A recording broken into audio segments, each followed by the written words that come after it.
Good afternoon. Story time. Okay, and I've got my birds aren't real t-shirt on today because I'm going to be doing a conspiracy theory with you. And that conspiracy theory is there an old ancient burial ground underneath Church Street of which there are still some dead bodies?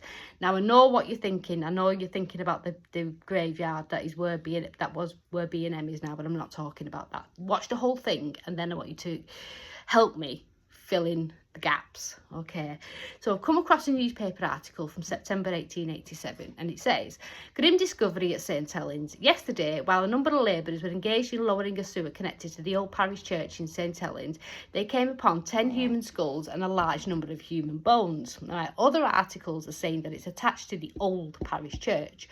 So in 1887, what church was there? And that was St Mary's Church.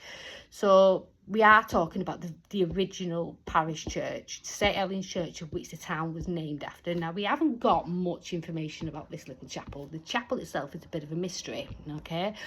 We do have some bits and bobs in the archives dating back to about 1552 of like meetings that happened there and an inventory with a bell and a chalice, and that's pretty much it, and some drawings. Okay, so as far as I'm aware, that St Helens Church did not have its own burial ground, but according to this article and a few others, it did have its own burial ground. Okay, so what happened to this little chapel was, in around about 1800, it started to decay and crumble and things like that because it sat on the old Cotton's mine. So the Cotton family are from Hardshaw Hall.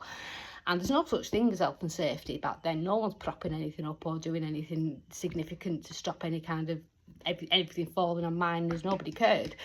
So, of course, that there's going to be subsidence. So in around about 1815, they look at the church and they go, it's gone, done, we need to replace it. And they level it and they build St Mary's Church in 1816.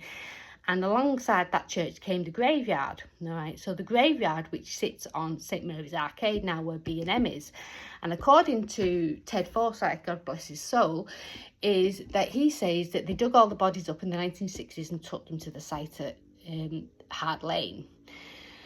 So it's not that graveyard specifically that I'm talking about, but what it could possibly be, some options is that maybe that the graveyard was bigger and then they cut some of it off and paved over it to make Church Street, or this is a completely separate graveyard to the old St Mary's, and this is an old ancient burial ground from a long hundreds and hundreds and hundreds of years ago, because it's saying that they've dug up 10 skulls.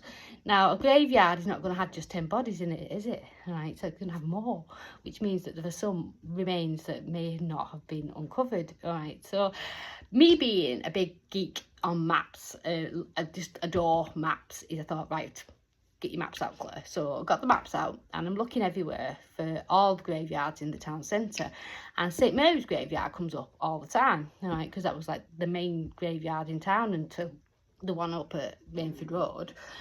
And then we also have the other graveyard, which was the non-conformist graveyard, which was over the road from Imperial Buildings now, where the old Peel's Chemist used to be there. And then I've discovered as well that there was a third graveyard in the on Tontine Street. So do you remember the old Wesleyan Church where Wesley House is now? Well, that didn't start there. It started on Tontine Street, and that was built in 1814.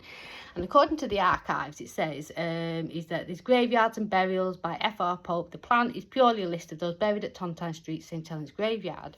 Now, this is a mystery to me, so somebody might be able to help me with this. Is my granddad. He told me that he remembers in the 1960s of them digging up a graveyard at the bottom of Bridge Street on the corner of Tontine Street. And when they dug up all the bodies, they found fingernails inside the coffins where they'd been buried alive.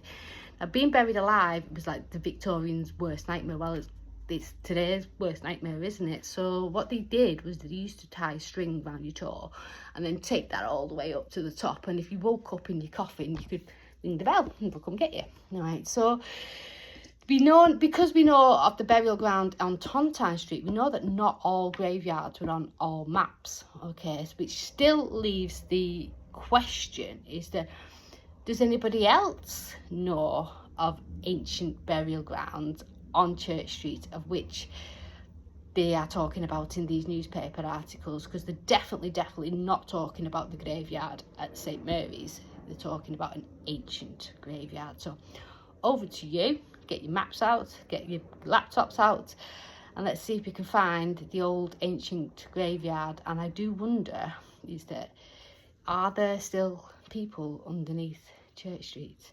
I don't know. Please don't have nightmares. Let me know in the comments.